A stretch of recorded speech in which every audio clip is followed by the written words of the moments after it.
As a gardener, we always pray for rain. We love rain. We do all sorts to encourage the rain.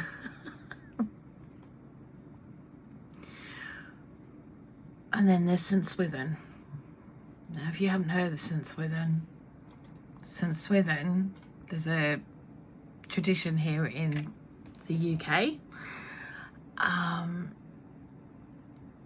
If it rains on St Swithin's Day, which is July 15th, we get rain for 40 days and 40 nights.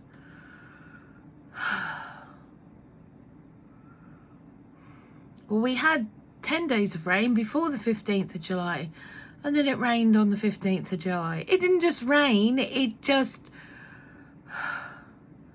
the heavens opened, and there was thunder, and there was lightning, and it just came out of nowhere. And it just kept coming.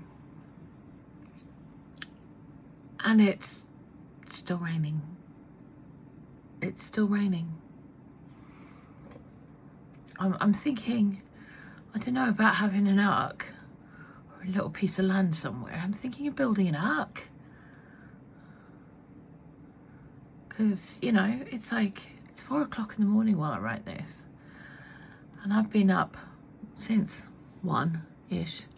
Because Tanny's going to work at 3 now. And it's been raining all night. It was raining when we went to bed, raining when we got up.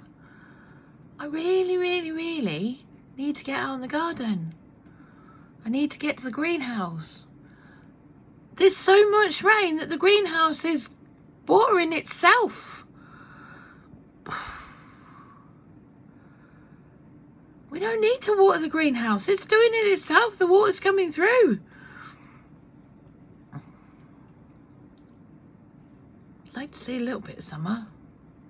Not holding my breath this year. But could you just remind me of this video or this conversation when I start complaining that we've got no rain again?